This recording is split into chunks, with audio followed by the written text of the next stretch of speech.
Welcome to grade 9 SS Geography curriculum. We'll be starting with the first chapter today, that is India size and location. In this chapter basically we'll be discussing about India's positioning in the world map, like how it is in we say that they are in the northern hemisphere, like India is a country of northern hemisphere.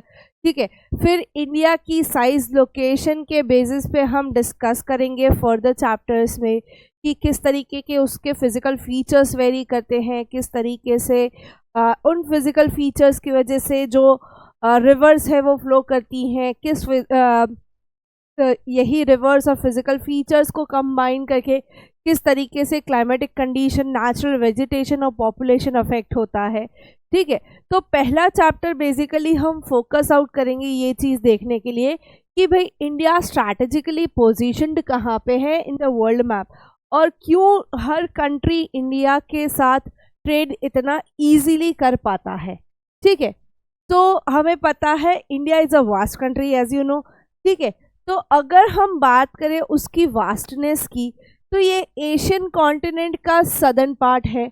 ठीक है, south east Asia में हम India को गिनते हैं, but ये चीज़ है कि हम इक्वेटर के ऊपर हैं इसीलिए हम नॉर्दर्न हेमिस्फीयर में हैं. ठीक है, India is entirely in the northern hemisphere. अभी मेन लैंड एक्सटेंस की अगर हम बात करें तो 8 डिग्री 4 इंचज़ नॉर्थ से लेके 37 डिग्री 6 इंचज़ नॉर्थ, तकरीबन 60 डिग्रीज का वेरिएशन है. ठीक है, उसी तरीके से लॉन्गिट्यूड में 68 डिग्री 7 इंचज़ ईस्ट से 97 डिग्री 25 इंचज़ हमारा ईस्ट हमारा एक्सटेंड है. ठीक है, ये एक्सटेंड्स की बात चल रही है अभी. क्लियर? तो लैटिट्यूड 8 डिग्री 4 इंचज़ से लेके 37 डिग्री 6 इंचज़ और लॉन्गिट्यूड 68 डिग्री 7 इंचज़ ईस्ट से लेके 97 डिग्री 25 इंचज़ ईस्ट. ठीक है, ये हमें याद रखना है एज इन शायद हमें कहीं MCQs या असर्शन रीजनिंग में पूछ लेते हैं. इंडिया से एग्जैक्टली इंडिया को दो इक्वल पार्ट में डिवाइड करती हुई एक लाइन पास होती है. This lines are imaginary.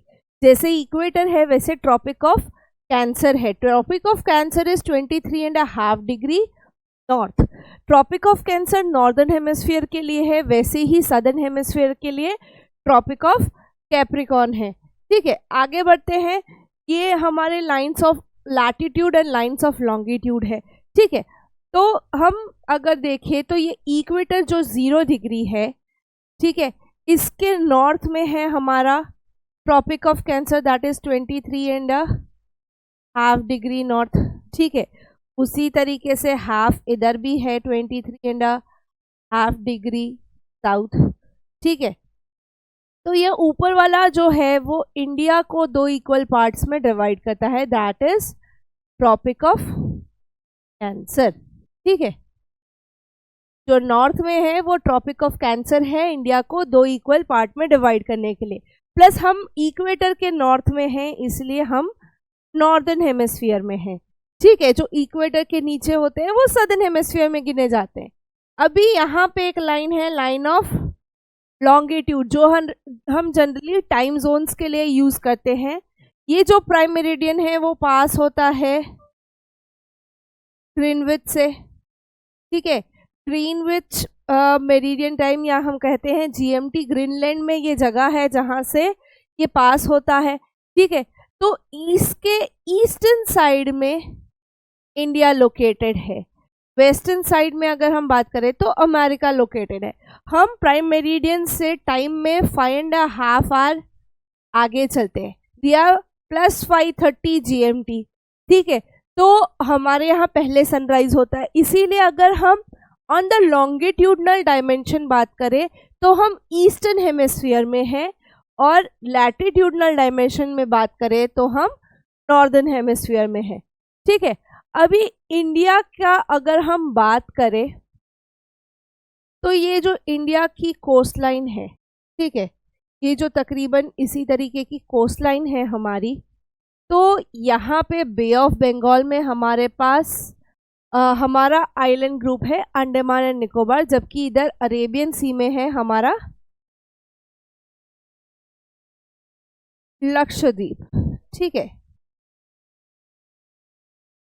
हमारा जो अरेबियन सी में आइलैंड ग्रुप है दैट इज लक्षद्वीप। इतना ऊपर लोकेटेड नहीं है, बट हाँ, in the Arabian sea it is Lakshadweep, and in the bay of Bengal it is Andaman and Nicobar island. अभी ये दोनों साइड हमारे आइलैंड ग्रुप्स हैं, बट अंडमान एंड निकोबार में एक हमारा पॉइंट था इसलिए कि 2004 की जो सुनामी आई थी उसमें वो पॉइंट सबमर्ज हो गया। That point is known as Indira point. वो इंडिया का सदर्न मोस्ट पॉइंट गिना जाता है, ठीक है। इंडिया का सदर्न मोस्ट पॉइंट हमारा जो गिना जाता है वो अंडमान निकोबार आइलैंड में है, and that is Indira point जो 2004 में सबमर्ज हुआ, ठीक है। अगर हम इंडिया की साइज की बात करें तो it is 3.28 million square kilometre. पूरा का पूरा जो इंडिया का एरिया है, Indian main land along with the island groups, ठीक है। तो ये टोटल मिला के 3.28 मिलियन स्क्वायर किलोमीटर बनता है, जो कि खाली वर्ल्ड का 2.4% बनाता है। Still we are the 7th largest country in the world area wise फिर भी हम 7th लार्जेस्ट कंट्री है इन द वर्ल्ड, ठीक है। अगर हम लैंड बाउंड्रीज की बात करें, यानी कि ये जो हमारी नॉर्दर्न बाउंड्री है, ठीक है, ये पूरी बाउंड्री जो हम हमारी नेबरिंग कंट्रीज के साथ शेयर करते हैं, ये तकरीबन बनती है 15,200 kilometre. It is nearly 15,200 kilometres, ठीक है। और उसी तरीके से अगर हम हमारी कोस्ट लाइन बात करें including the Andaman and Nicobar main islands, तो ये हमारी तकरीबन हो जाती है 7,500 kilometre, 7,516.6 kilometres to be precise, ठीक है। एग्जैक्ट अगर हम बात करें हमारे इन आइलैंड ग्रुप्स को भी काउंट करके तो 7,516.6 किलोमीटर्स, यानी मोटा मोटी 7,500 किलोमीटर हमारी कोस्ट लाइन हो जाती है। पूरे इंडियन ओशन में इतनी लंबी कोस्ट लाइन किसी और कंट्री के पास नहीं है। एक और चीज, if you see the distance from Gujarat to Arunachal Pradesh it is 2933 kilometres, और कश्मीर से लेके अगर कन्याकुमारी देखो तो 3,214 किलोमीटर्स। तकरीबन एक छोटा मोटा रेक्टेंगुलर शेप बनता है, ठीक है। एग्जैक्ट तो रेक्टेंगुलर शेप नहीं है, बट मोटा मोटी रेक्टेंगुलर शेप बनता है। अभी आपको पता है that in the north we are surrounded by the young fold mountains that are the Himalayas. ये हिमालयाज नॉर्थ इंडिया से लेके इस तरीके से हमारे म्यांमार के साथ ऑन द ईस्टर्न फ्रंट भी बाउंड्री बनाता है, ठीक है। तो north west, north and north eastern part पूरा हमारा जो ये यंगफोल्ड माउंटेन रेंज है हिमालय वो कवर करता है, ठीक है। और साउथ से नॉर्थ तक अगर हम लैटिट्यूडनल वेरिएशन देखें, ठीक है, तो यहाँ 22 डिग्रीज तक just below the tropic of cancer India tapering हो जाता है, यानी कि एक ट्रायंगुलर फॉर्मेट में नीचे आता है, जहाँ पे एक साइड है हमारा अरेबियन सी, एक साइड है हमारा बे ऑफ बंगाल, एंड नीचे हमारा इंडियन ओशन, ठीक है। We are surrounded by all the 3 sides with the water bodies, और इसीलिए इसको पेनिनसुला भी कहा जाता है, ठीक है। तो 2 seas, the Arabian and the bay of Bengal, और at the bottom it is Indian Ocean, जिसको हम कहते हैं अरेबियन सी और बे ऑफ बंगाल का फर्दर एक्सटेंशन है, ठीक है। अभी आगे हम अगर डिस्कस करें तो जो इंडिया का लैटिट्यूड और लॉन्गिट्यूड वेरिएशन है वो क्या सिग्निफाई करता है। देखो तकरीबन 30 डिग्री का वेरिएशन है, 8 डिग्रीज टू 37 और 68 टू 97, तो मोटा मोटी कुछ 30 डिग्रीज का वेरिएशन होता है। और ये जो हमारा ईस्ट टू वेस्ट एक्सटेंट है वो छोटा दिखता है, नॉर्थ टू साउथ जैसे हमने डिस्कस किया था 2913 था। गुजरात टू अरुणाचल प्रदेश और हम कश्मीर टू कन्याकुमारी अगर बात करते हैं तो 3214 किलोमीटर्स के आसपास था। ठीक है, तो हमारा नॉर्थ साउथ एक्सटेंट थोड़ा बड़ा है एज कंपेयर टू हमारा ईस्ट टू वेस्ट। जब भी लॉन्गिट्यूडनल वेरिएशन यानी कि ईस्ट टू वेस्ट वेरिएशन होता है तो वहाँ पे सनराइज एंड सनसेट वेरिएशंस हमें देखने को मिलते हैं। यानी जहाँ पे सनराइज पहले होगा, अगर इंडिया की बात करें तो अरुणाचल प्रदेश में सनराइज पहले होता है as compare to Gujarat. Arunachal Pradesh 2 घंटे आगे चलता है गुजरात से। उसी तरीके से हम लैटिट्यूडनल एक्सटेंट की बात करें तो दिन और रात का जो ड्यूरेशन है वो वेरी करता है साउथ टू नॉर्थ इंडिया में। ठीक है, साउथ टू नॉर्थ इंडिया में डे एंड नाइट का ड्यूरेशन टाइमिंग वेरी करता है। ठीक है, गुजरात अरुणाचल प्रदेश में टाइम लैग 2 घंटे का है, यानी कि Arunachal Pradesh has 2 hours early. ऐसा नहीं होता, बट जैसे जैसे हमारा अर्थ रोटेट करता है सनरेज उसी तरीके से आती है। और ये कन्फ्यूजन ना हो पूरे इंडिया में टाइमिंग का, तो उसको लेके हमने एक स्टैंडर्ड मेरिडियन सेटअप किया है, दैट इज़ 82.5 डिग्री ईस्ट, जो कि उत्तर प्रदेश के मिर्ज़ापुर से पास होता है। ठीक है, उसको पूरी कंट्री के लिए हमने स्टैंडर्ड मेरिडियन चुन रखा है। ठीक है, और जब भी हम टाइम लिखते हैं तो पीछे लिखते हैं IST, यानी कि इंडियन स्टैंडर्ड टाइम के हिसाब से हम जो भी टाइम बता रहे हैं वो। अभी इंडिया एंड द वर्ल्ड, तो इंडिया एक ऐसा कंट्री है जो एंशियंटली बहुत ही ज़्यादा कनेक्टेड था to all over the world. ठीक है, एक तो ईस्ट और वेस्ट एशिया के बीच का सबसे बड़ा लिंक है। It can trade on both the fronts, eastern front end the western front. ठीक है, और उसको एशियन कॉन्टिनेंट का हम साउथवर्ड एक्सटेंशन कहते हैं। क्या कहते हैं उसको? हम साउथवर्ड एक्सटेंशन कहते हैं एशियन कॉन्टिनेंट का। ठीक है, प्लस तीनों साइड से हम वाटर बॉडीज से कवर्ड हैं, तो हमारी कोस्ट लाइन जो 7500 किलोमीटर की है वो हमें बहुत ही अच्छे ट्रांस इंडियन ओशन रूट्स देती है to connect with Europe in the west and countries of east Asia plus Australia, New Zealand, जो भी सारे सदर्न हेमिस्फीयर की मेन कंट्रीज है वो।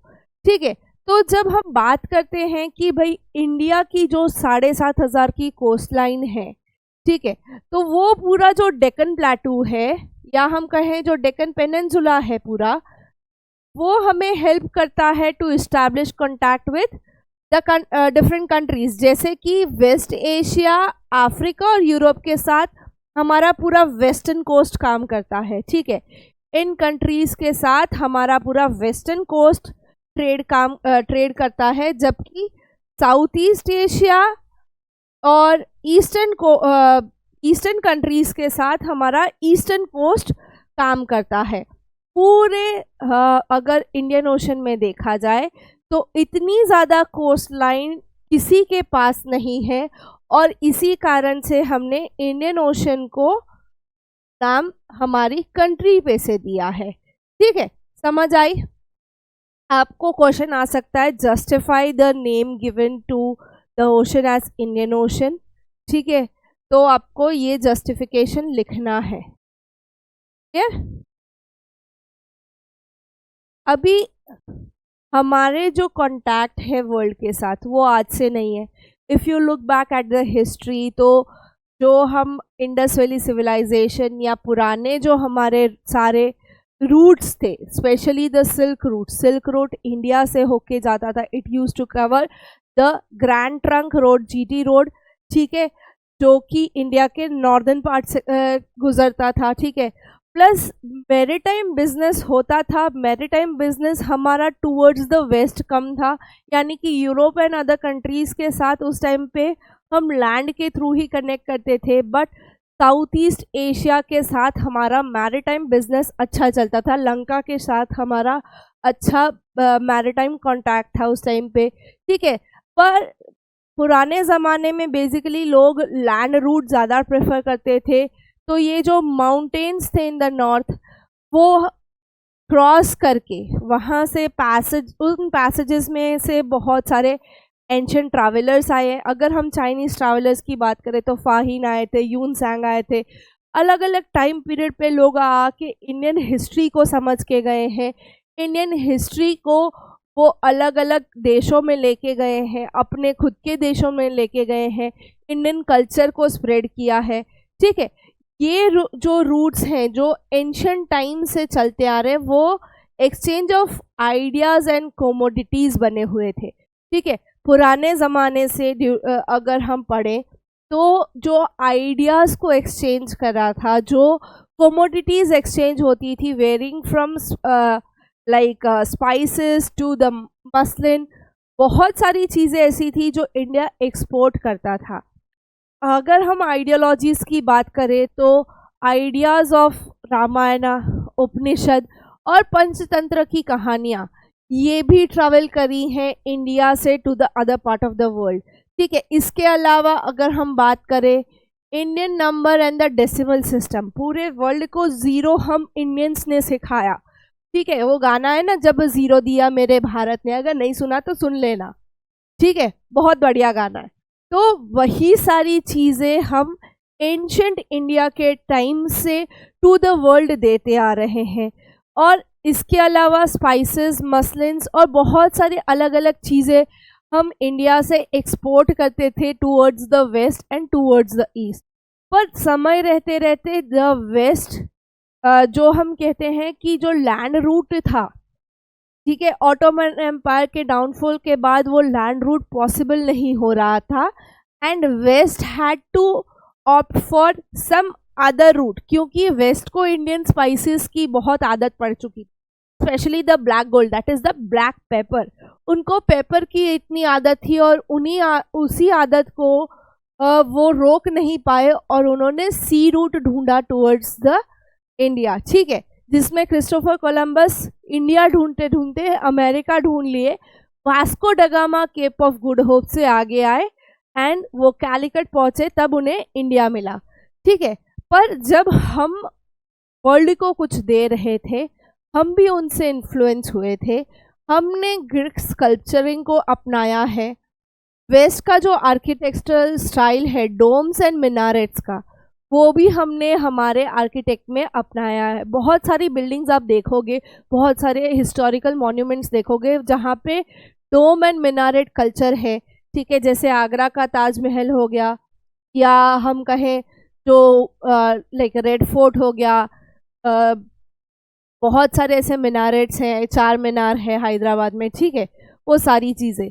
तो जब इंडिया का सी रूट ढूंढा गया बाय वास्को डगामा, ठीक है, तो यूरोप को क्या करना पड़ता था, पूरा नीचे से अफ्रीका कवर करके जाना पड़ता था, तो उनको 7000 किलोमीटर ज़्यादा जाना पड़ता था।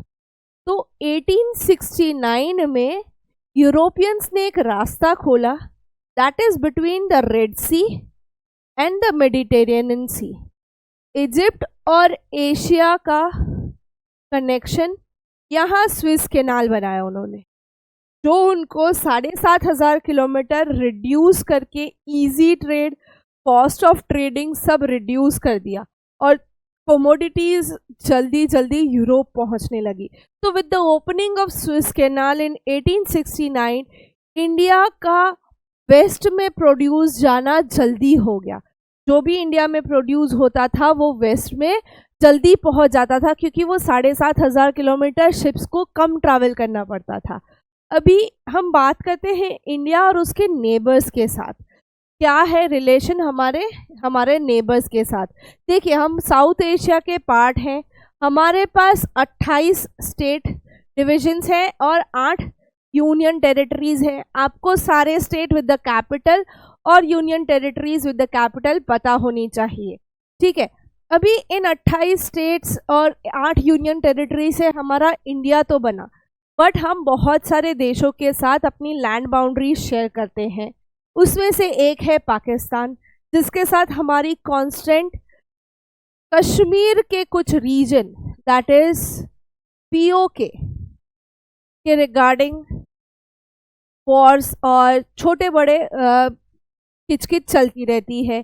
उसके बाद है अफ़गानिस्तान, जिसके साथ हमारे रिलेशन काफ़ी अच्छे हैं, हम कभी उनके साथ डायरेक्ट या इनडायरेक्ट वॉर में नहीं उतरे हैं। फिर आता है हमारा चाइना या तिब्बत, ठीक है। तो यहाँ पे भी एक लाइन इन्होंने बना रखी है जिसको कहते हैं LAC, line of action for China, ठीक है।